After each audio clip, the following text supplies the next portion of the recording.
Hello all, ഇന്ന് നമ്മളപ്പോൾ ഒരു പുളിയിഞ്ചിൻ്റെ റെസിപ്പി നോക്കുന്നത്. അപ്പോൾ ഡേറ്റ്സ് പുളിയിഞ്ചിയാണ് ഞാൻ ഉണ്ടാക്കുന്നത് കേട്ടോ.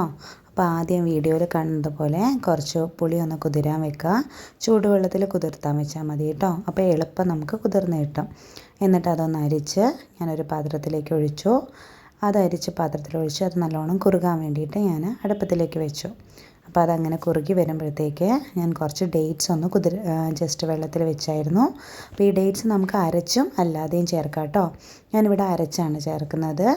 പിന്നെ അതിൻ്റെ കൂടെ തന്നെ കുറച്ച് പച്ചമുളക്, ഇഞ്ചി, കറിവേപ്പില എല്ലാം നുറുക്കി വെച്ചിട്ടുണ്ട്. ഈ ഡേറ്റ്സ് ഞാൻ അരച്ചിട്ട് ഈ കുറുകി വന്ന ഇതിലേക്ക് ഒഴിച്ചു കൊടുത്തു. പുളിയിഞ്ചിയിലേക്ക് ഒഴിച്ചു കൊടുത്തു. ഓക്കെ, പുളി കുതിരുന്നതിലേക്ക് ഒഴിച്ചു വെച്ചു. ഓക്കെ, അതിൻ്റെ കൂടെ തന്നെ കുറച്ച് ശർക്കര പാവാക്കാൻ വെച്ചിട്ടുണ്ടായിരുന്നു. പിന്നെ കുറച്ച് അരിയും ഉലുവയും പൊടിച്ചിട്ട് നമ്മുടെ പുളിയിഞ്ചിയിലേക്ക് ഒഴിച്ചു കൊടുത്തു. ഇനി നമുക്ക് വേണ്ട ഇഞ്ചി, കടുകിലേക്ക് ഇഞ്ചി, വറ്റൽമുളക്, പച്ചമുളക്, കറിവേപ്പില എല്ലാം കൂടി ഞാനൊന്ന് നല്ല രീതിയിൽ അതിലേക്ക് അങ്ങ് വറുത്തിട്ടു. ഓക്കെ, അപ്പം നമ്മുടെ ഈ അരിയും ഉലുവയും പൊടിച്ചിട്ടാൽ തന്നെ നമ്മുടെ ആ പുളിയിഞ്ചീൻ്റെ ഒരു കൺസിസ്റ്റൻസി ഒക്കെ ഒന്ന് കറക്റ്റ് ആവും. ഓക്കെ, അപ്പോൾ തണുത്ത് കഴിഞ്ഞാൽ ആ കട്ടി മനസ്സിലാവത്തുള്ളൂ.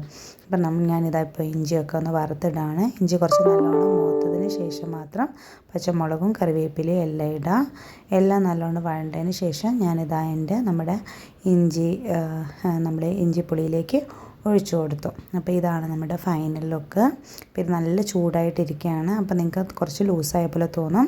തണുത്ത് കഴിഞ്ഞ് കഴിഞ്ഞാൽ ഒരു പരുവം കട്ടിയായിക്കോളും. ഓക്കെ, എല്ലാവരും ട്രൈ